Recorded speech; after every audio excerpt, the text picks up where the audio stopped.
आज मैं आपको एक बहुत ही मजेदार कहानी सुनाने जा रही हूँ। तानसेन और बीरबल में किसी बात को लेकर विवाद हो गया। दोनों ही अपनी अपनी बात पर अटल थे। हल निकलता न देख दोनों बादशाह की शरण में गए। बादशाह अकबर को अपने दोनों रत्न प्रिय थे। वे किसी को भी नाराज नहीं करना चाहते थे। अतः उन्होंने स्वयं फैसला न देकर किसी और से फैसला कराने की सलाह सोची। हुजूर, जब आपने किसी और से फैसला कराने को कहा है तो यह बात भी बता दें कि हम किस गण्यमान व्यक्ति से अपना फैसला कराएं। बीरबल ने पूछा, तुम लोग महाराणा प्रताप से मिलो। मुझे यकीन है कि वे इस मामले में तुम्हारी मदद जरूर करेंगे। बादशाह अकबर ने जवाब दिया। अकबर की सलाह पर तानसेन और बीरबल महाराणा प्रताप से मिले और अपना अपना पक्ष रखा। दोनों की बातें सुनकर महाराणा प्रताप कुछ सोचने लगे। तभी तानसेन ने मधुर रागनी सुनाना शुरू कर दिया। महाराणा प्रताप मदहोश होने लगे। जब बीरबल ने देखा कि तानसेन अपनी रागनी से महाराणा प्रताप को अपने पक्ष में कर लिया है तो उससे रहा नहीं गया। तुरंत बोला, महाराणा प्रताप जी, मैं आपको एक सच्ची बात बताने जा रहा हूँ। जब हम दोनों आपके पास आ रहे थे तो मैंने पुष्कर जी से जाकर प्रार्थना की थी कि मेरा पक्ष सही होगा तो मैं 100 गाय दान करूंगा। और मियाँ तानसेन जी ने प्रार्थना करके यह मन्नत मांगी, यदि ये सही होंगे तो 100 गायों की कुर्बानी देंगे। महाराणा जी, अब 100 गायों की जिंदगी आपके हाथ में है। सोच लीजिए क्या करनी है आपको। बीरबल की यह बात सुनकर महाराणा प्रताप चौंक गए। भला एक हिंदू शासक होकर गौ हत्या के बारे में कैसे सोच सकते हैं। उन्होंने तुरंत बीरबल के पक्ष को सही बता दिया। जब बादशाह अकबर को यह बात पता चली तो वह बहुत हंसे और हंसते हंसते लोटपोट हो गए और उनके साथ साथ दरबार के दरबारियों भी हंसने लगे। अगर कहानी अच्छी लगी हो तो please like share and subscribe तो कर ही दीजिएगा, भूलिएगा बिल्कुल नहीं। आज मैं आपको एक बहुत ही मजेदार कहानी सुनाने जा रही हूँ। एक बार अकबर बीरबल हमेशा की तरह टहलने जा रहे थे।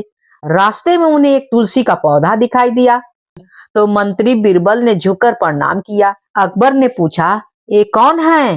बीरबल ने बताया, यह मेरी माता हैं, इसलिए मैं इनको प्रणाम कर रहा हूँ। अकबर ने तुलसी के झाड़ को उखाड़ कर फेंक दिया और बोला, कितनी माताएं हैं तुम लोग की। बीरबल को उसका जवाब देने की एक तरकीब सूझी। आगे एक बिच्छूपति खुजली करने वाला झाड़ मिला। बीरबल ने उसे दंडवत प्रणाम किया और कहा, जय हो मेरे बाप जी, आप इधर कहाँ हैं? अकबर को बहुत गुस्सा आ रहा था और दोनों हाथों से झाड़ को उखाड़ने लगा। इतने में अकबर को भयानक खुजली होने लगी तो अकबर बोला, बीरबल, यह क्या हो गया? क्यों खुजली हो रही है मुझे? बीरबल ने कहा, आपने मेरी माँ को मारा इसलिए ये गुस्सा हो गए हैं, इसीलिए आपको खुजली हो रही है, समझे? अकबर बादशाह जहां भी हाथ लगाता खुजली होने लगती तथा बोला कि बीरबल, जल्दी से कोई उपाय बताओ, नहीं तो मैं खुजलाते खुजलाते मर जाऊंगा। बीरबल बोला, धैर्य रखिए हुजूर, थोड़ा धैर्य रखिए, कोई तो उपाय बताओ। बीरबल बोला, उपाय तो है लेकिन वो भी तो मेरी माएं हैं तथा उनसे विनती करनी पड़ेगी। हाँ, अकबर बोला, जल्दी बताओ भाई, जल्दी बताओ। आगे गाय खड़ी थी। बीरबल ने कहा, गाय से विनती करो कि हे माता दवाई दो, हे माता दवाई दो, दवाई दो माता।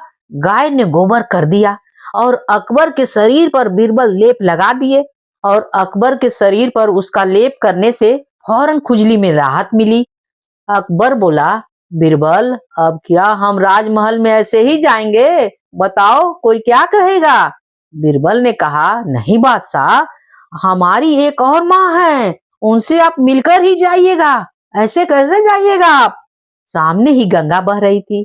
आप बोलिए, हर हर गंगे, जय गंगे मैया की, और गंगा जी में कूद जाइए और नहा धोकर अपने आप को ताजा महसूस करके गंगा जी से बाहर आ जाइए। अकबर ने बीरबल से कहा, ये तुलसी माता, गौ माता, गंगा माता तो जगत की माता हैं, इनको मानने वाले को हिंदू कहा जाता है, समझे? कहा हाँ हुजूर, वही तो कहा ही जाता है। हम आपको बहुत पहले से समझा रहे थे, आप समझ नहीं पा रहे थे। चलिए अब दरबार में चलते हैं। और बीरबल और अकबर दरबार में चले गए। अगर ये कहानी आपको अच्छी लगी हो तो please please like share and subscribe तो कर ही दीजिएगा, भूलिएगा बिल्कुल नहीं। आज मैं आपको एक बहुत ही मजेदार कहानी सुनाने जा रही हूँ। बीरबल एक ईमानदार तथा धर्मप्रिय व्यक्ति था। वह प्रतिदिन ईश्वर की आराधना बिना नागा किया करता था। इससे उसे नैतिक एवं मानसिक बल प्राप्त होता था। वह अक्सर कहा करता था कि ईश्वर जो कुछ भी करता है मनुष्य के भले के लिए ही करता है।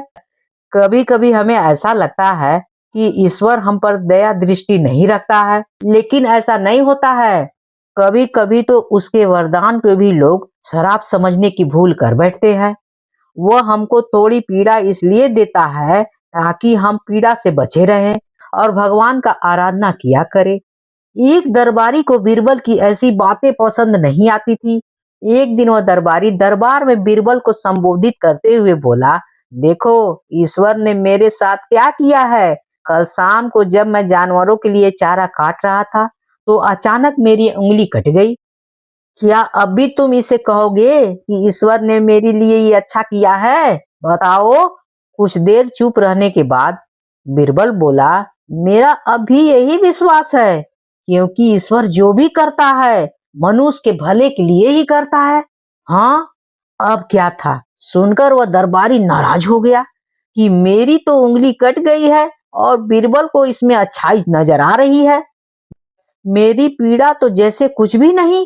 कुछ अन्य दरबारियों ने भी उसके सुर में सुर मिला दिए। तभी बीच में हस्तक्षेप करते हुए बादशाह अकबर बोले, बीरबल, हम भी अल्लाह पर भरोसा रखते हैं, लेकिन यहाँ तुम्हारी बात से मैं सहमत नहीं हूँ, समझे? इस दरबारी के मामले में ऐसी कोई बात नहीं दिखाई देती है जिसके लिए उसकी तारीफ की जाए।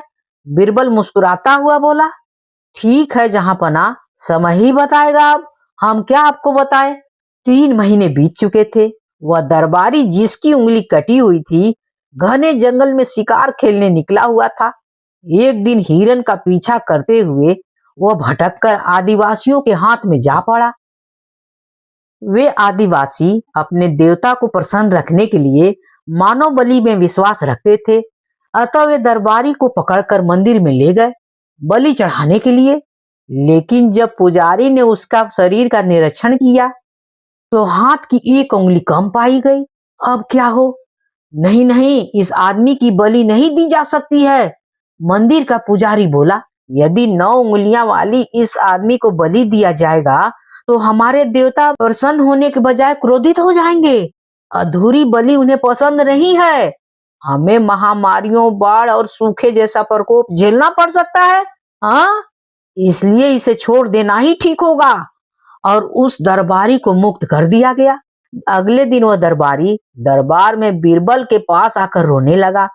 तभी बादशाह भी दरबार में आ पहुंचे और उस दरबारी को बीरबल के सामने रोता देखकर हैरान रह गए। तुम्हें क्या हुआ है? क्यों रो रहे हो? राजा अकबर ने सवाल किए। जवाब में उस दरबारी ने अपनी बीती विस्तार से कह सुनाई। वह बोला, अब मुझे विश्वास हो गया है कि ईश्वर जो भी करता है मनुष्य के भले के लिए ही करता है। यदि उसकी उंगली नहीं कटी होती तो निश्चय ही आदिवासी उसकी बलि चढ़ा देते। इसलिए मैं रो रहा हूँ, लेकिन ये आंसू खुशी के हैं। मैं बहुत खुश हूँ क्योंकि मैं जिंदा बचकर आया हूँ। बीरबल के ईश्वर पर विश्वास को संदेह की दृष्टि से देखना मेरी भूल थी। अकबर ने मंद मंद मुस्कुराते हुए दरबारियों की ओर देखा जो सिर झुकाए हुए चुपचाप खड़े थे। अकबर को गर्व महसूस हो रहा था कि बीरबल जैसा बुद्धिमान उसके दरबार में एक भी आदमी नहीं है।